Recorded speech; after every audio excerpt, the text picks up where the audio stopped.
Karena nggak ada fasilitas untuk bercakap-cakap kan. Semuanya dimatikan itu, mic DPR dimatikan, mic mahasiswa dimatikan. Jika kita cuma dengar satu suara, yaitu suara dari istana.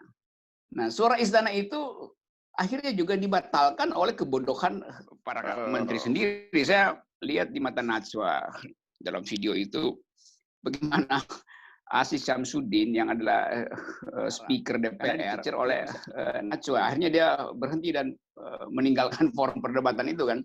Jadi DPR akhirnya mengunci sendiri mulutnya kan dari perdebatan dengan mahasiswa dan Asfinawati.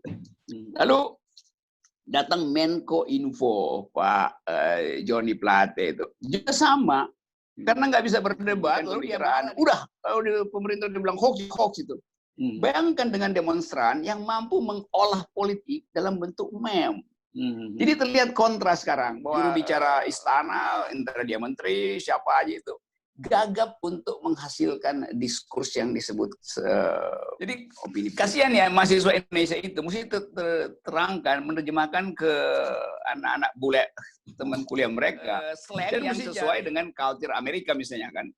Jadi terpaksa tunggu sebentar lalu kita lihat dia ngakak-ngakak. Nah, mumpung Anda ngomongin soal slang ini ya, saya juga menemukan beberapa yang saya kira dibawa, di poster yang dibawa oleh para pengunjuk rasa. Saya menduga ini kalau dari kosakatanya ini gaya Jawa Timur rada kasar gitu. Coba kita lihat nih, Bung Rocky itu. Nah, kita baca coba.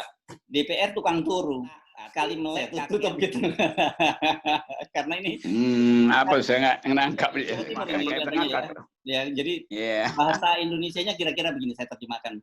Jadi bangun DPR ini tukang kayak kotoran kayak tinja gitu ya bahasa Indonesianya artinya kan ini ledekan sarkas ini khas Jawa Timuran buat orang yang luar Jawa Timur mungkin merasa kasar tapi buat orang Jawa Timur tuh biasa aja ketawa aja gitu. Kan artinya ikut demo itu artinya berkelakuan buruk kan. Jadi bagaimana mungkin orang berkelakuan buruk nanti dikasih karena pernah ikut demo tuh. Maka korporasi jangan terima karena ini orang pemerintah membatalkan sendiri ide demokrasi itu. Pas ikut demo berkelakuan buruk. Keadaan ini yang bikin dada kita itu jadi sesak sebetulnya. Tapi kemudian tiba-tiba jadi menganggap anak muda ini punya kemampuan untuk memperluas ruang hiburan. Placement ruang gitu ya. Mereka mencoba menghadapi perempuan dengan placement dengan cara jenaka. Ini tapi coba kita lihat lagi satu dari Jawa lagi nih. Dia udah mentok nih kalau dalam aku bingung harus nulis opo gitu. Jadi posternya di bawah. Jadi saya bingung mau menulis apa lagi nih gitu. Itu yang paling keren itu saya kira karena itu bisa jadi disertasi dalam tema dekonstruksi postmodernisme.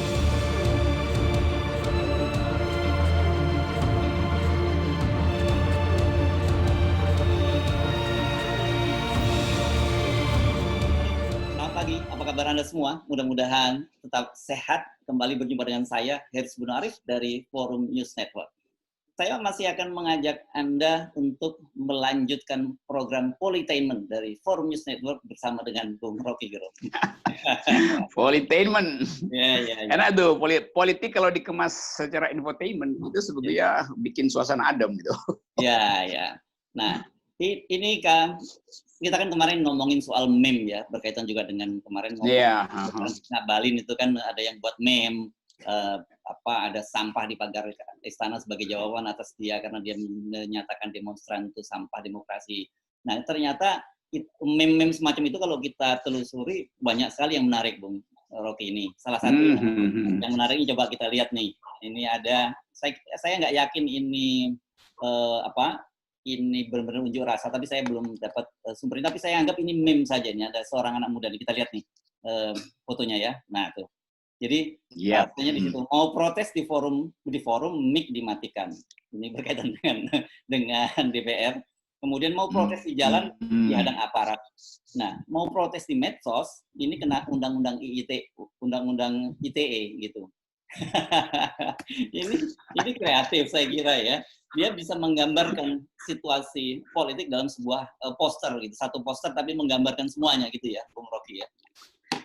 Ya, itulah kecanggihan dari milenial itu. Jadi dia sebenarnya 2 kali protes itu. Poster itu sendiri udah protes. Lalu dia tambahin di dalamnya materinya mic, ITE, jalanan. Jadi terlihat bahwa publik kita itu IQ-nya luar biasa itu. Karena dia mampu mengabstraksikan suatu persaingan politik yang 7 bulan ini soal Omnibus Law, dan dia rumuskan di situ, di dalam poster kecil itu. Ya. Itu yang di dalam teori sosiologi itu namanya counter culture. Jadi kultur kontra, dan saya anggap bahwa tema itu counter culture itu yang sedang, karena nggak ada fasilitas untuk bercakap-cakap kan. Semuanya dimatikan itu, mic DPR dimatikan, mic mahasiswa dimatikan, semua mic dimatikan. Sehingga kita cuma dengar satu suara, yaitu suara dari istana. Nah, suara istana itu akhirnya juga dibatalkan oleh kebodohan para menteri sendiri. Saya lihat di mata Najwa dalam video itu, bagaimana Aziz Syamsuddin yang adalah speaker DPR nggak bisa bicara karena dicecer oleh Najwa. Akhirnya dia berhenti dan meninggalkan forum perdebatan itu kan. Jadi DPR akhirnya mengunci sendiri mulutnya kan, karena dia WO dari perdebatan dengan mahasiswa dan Asfinawati. Lalu datang Menko Info Pak Joni Plate itu juga sama, karena nggak bisa berdebat, lalu dia marah di situ tuh, menghentikan pembicaraan. Udah, kalau pemerintah dibilang hoax itu. Bayangkan dengan demonstran yang mampu mengolah politik dalam bentuk meme. Jadi terlihat kontras sekarang bahwa juru bicara istana, entah dia menteri, siapa aja itu, gagap untuk menghasilkan diskurs yang disebut. Jadi ini masalahnya sekarang. Nah, saya menganggap bahwa akhirnya istana memilih juru bicara resminya, yaitu pentungan, gas air mata, dan segala macam ancaman. Jadi itu akhirnya yang, iya. Jadi kalau siapa juru bicara istana, gas air mata. Siapa pembentuk opini publik, pentungan. Dan hasilnya bukan culture, tetapi penderitaan. Ada mahasiswa yang bocor kepalanya, buruh yang tangannya patah dipelintir. Jadi terbaca sekarang bahwa postur kekuasaan itu karena nggak mampu untuk menutup mic publik, maka dia tutup dengan kekerasan. Itu bahayanya negara yang dikendalikan oleh rombongan dungu. Ya, Romdung namanya, Romdung. Ya. Ya. Kita lanjutin lagi nih, karena menurut saya ini unjuk rasa makin asik dan menarik gitu ya, Bung Rocky, dan mulai masuk ke simbol-simbol nih. Kemarin ada sekelompok buruh gitu yang membawa bebek gitu ya. Ada 3 ekor bebek, katanya dia sebenarnya mau bawa 13 ekor bebek sesuai dengan 13 tuntutan mereka gitu.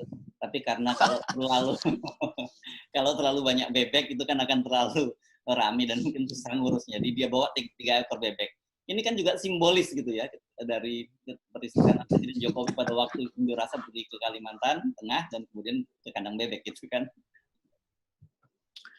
Itu simbolnya macam-macam itu, bisa mengingatkan tentang seseorang yang seharusnya bicara ke publik karena menghadapi tekanan politik, tapi minta pertolongan, perlindungan di kandang bebek tuh. Ada orang yang begitu tuh. Tapi juga itu bisa jadi simbol bahwa kekuasaan itu ada istilah di dalam politik namanya lame duck gitu. Jadi bebek yang udah lumpuh sebetulnya tuh, sehingga nggak bisa ngapa-ngapain lagi. Jadi kita lihat sekarang demonstrasi kita makin lama makin canggih, yaitu mampu mengabstraksikan realitas di dalam simbol-simbol tadi itu. Sementara pemerintah justru makin konkret, yaitu pakai kekerasan. Jadi kita lihat betul-betul pelajaran demokrasi kita hari ini adalah apa yang tidak diucapkan oleh protester, buruh, mahasiswa, itu memang datang dari akalnya. Karena dia kehabisan akal untuk bicara, terpaksa pakai simbol-simbol ini. Jadi politik kita adalah politik counterculture. Ngapain kekuasaan marah pada counterculture? Counterculture itu adalah hasil semacam selundupan dari akal sehat yang terhalang oleh kekuasaan. Itu biasa di dalam tradisi anak muda tuh. Pakai tema-tema semacam itu. Nah, sekarang kekuasaan bingung mau dihadapi dengan apa? Bagaimana mau mendelikkan itu? Jadi nanti kalau masuk pengadilan mesti ada barang bukti itu. Siapa yang menjadi saksi dari penghasutan itu? Ya si Bebe. Jadi Bebe akan jadi saksi ahli di depan sidang. Ajaib nanti. Kita nikmati aja ini permainan politik yang betul-betul masuk dalam taraf absurditas. Iya. Tapi kalau kita juga bisa tarik ke politainment ini ya jadinya ya. Ini jadi politainment kan, ini beritanya Bebek bersaksi di pengadilan. Saksi buat siapa? Buat Ngabalin misalnya kan, Bebek bersaksi pada terhadap Ngabalin kan. Iya, saya baca, coba kita lihat lagi beberapa meme lagi nih ya, Bung Rocky, kita coba tonton ya. Misalnya nih yang ini nih kita lihat nih.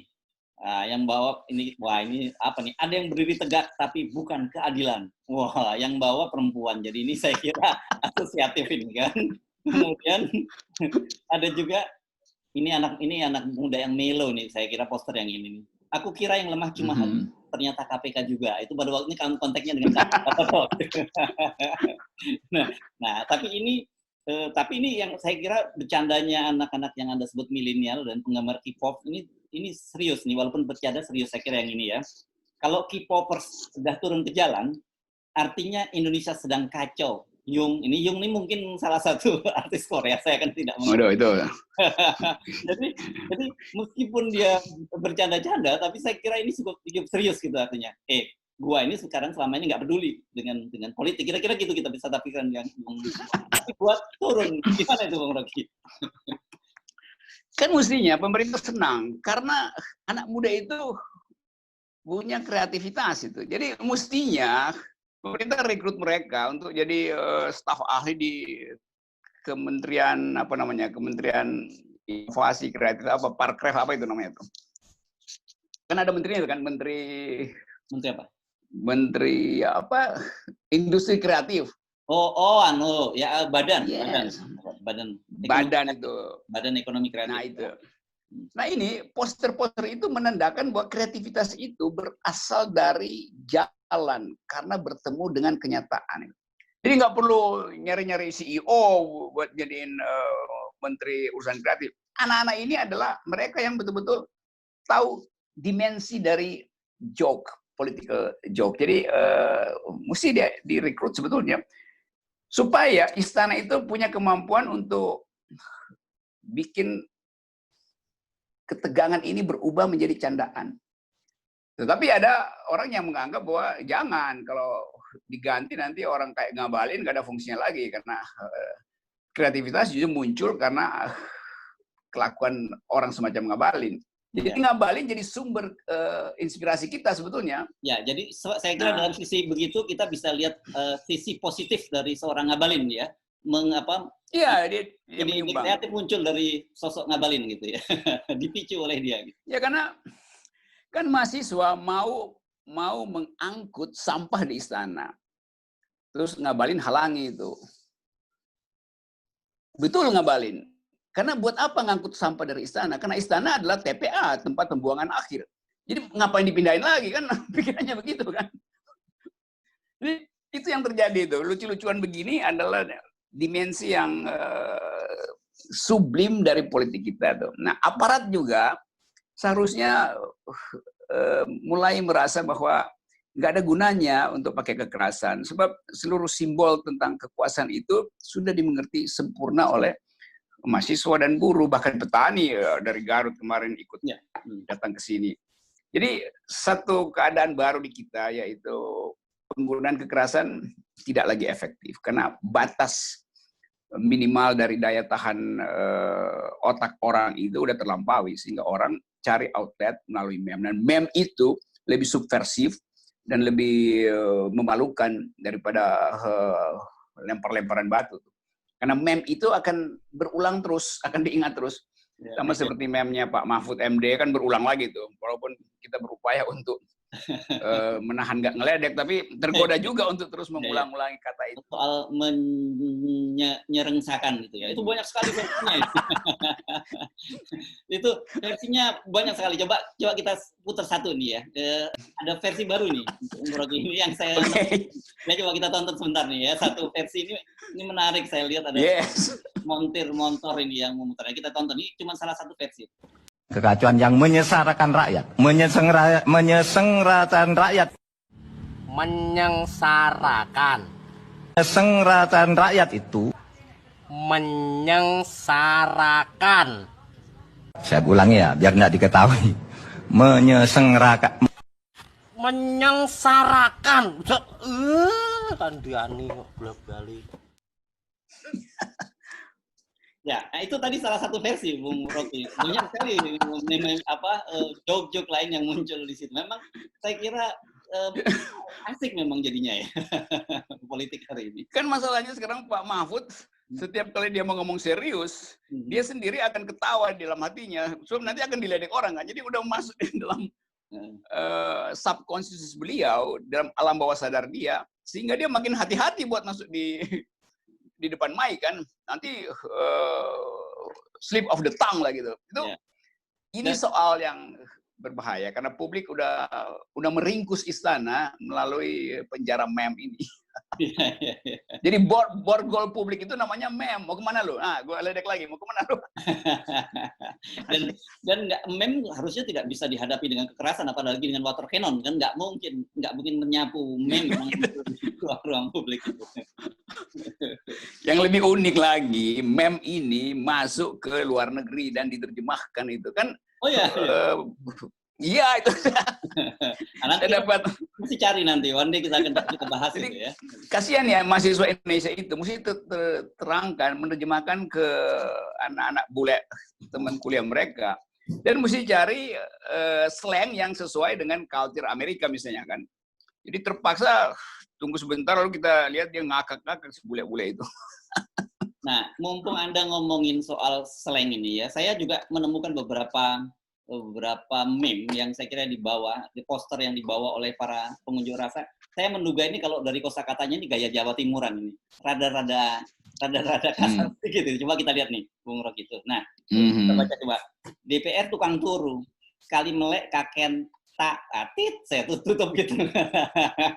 Karena ini apa saya nggak nangkap kayak begitu kan.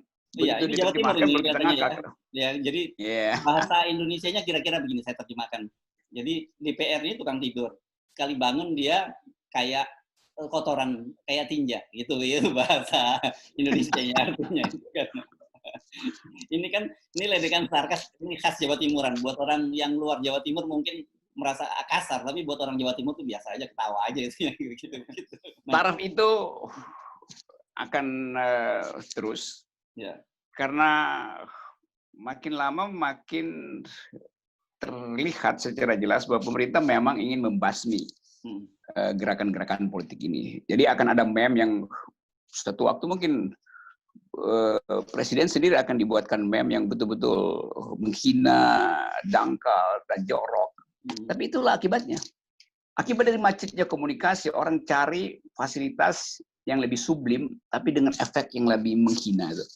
Itu sama seperti Amerika tuh zaman Ronald Reagan digambarkan dalam bentuk monster dan dalam posisi yang betul-betul buruk. Demikian juga Rusia. Jadi kita udah balik pada satu fasilitas oposisi yang benar-benar mengandalkan transaksi simbolik. Dan satu waktu mungkin akan keluar undang-undang yang melarang orang bikin meme. Karena dianggap meme adalah kriminal. Dan itu seperti Anda sebut kemarin kembali ke Orwellian gitu ya, Orwellian. Ya, Orwellian politics. Atau lebih bahaya lagi nanti, kan saya baca di media itu, ada polisi yang bilang kalau kalian demo itu anak muda yang demo itu akan terhalang pekerjaannya. Ya, dan kan ada disebutin surat keterangan ya, catatan kepolisian itu ya. Kan artinya ikut demo itu artinya kelakuan buruk kan? Jadi bagaimana mungkin orang berkelakuan buruk nanti dikasih karena pernah ikut demo tuh. Maka korporasi jangan terima karena ini orang pernah demo. Jadi pemerintah membatalkan sendiri ide demokrasi itu. Masa ikut demo berkelakuan buruk. Jadi keadaan ini yang bikin dada kita itu jadi sesak sebetulnya. Tapi kemudian tiba-tiba jadi lebar lagi. Karena menganggap anak muda ini punya kemampuan untuk memperluas ruang hiburan, ruang politainment. Ya, ini placement gitu ya. Mereka mencoba menghadapi perempuan dengan placement dengan cara jenaka. Ini tapi coba kita lihat lagi satu lagi nih. Nah ini dari Jawa lagi nih. Dia udah mentok nih kalau dalam aku bingung harus nulis opo gitu. Jadi posternya di bawah. Jadi saya bingung mau menulis apa lagi nih gitu. Sudah kebingungan kan. Itu yang paling keren itu saya kira karena itu bisa jadi disertasi dalam tema dekonstruksi postmodernisme. Dia akhirnya memutuskan untuk minta orang silakan tulis apa maunya karena saya sendiri udah bingung. Nah, komunikasi begini kan nggak bisa ditangkap oleh otak-otak gemuk di istana kan? Jadi bagaimana memperkarakan orang yang beginian? Temanya di dalam penyerahan, di dalam keputusasaan ada perlawanan. Jadi perlawanan tertinggi adalah keputusasaan. Itu semacam versi satyagraha dari Muhammad Gandhi, dari Gandhi. Nah, Mohandas Gandhi juga lakukan hal yang semacam itu kan, yang disebut ahimsa itu. Atau masyarakat Jawa juga ada satu kultur protes yang disebut PP. Itu udah diam aja di depan istana tuh sampai raja gelisah, terus dia keluar itu. Lalu ada transaksi itu. Ya. Nah kalau tadi yang Anda tadi mumpung menyebut culture Jawa, di Jawa itu tradisi yang seperti tadi itu, yang bercanda-bercanda tapi kena, tadi disebut guyon-guyon parikeno gitu ya. Bercanda tapi kena gitu. Dalam gitu kalau menurut bahasa anak sekarang gitu kan.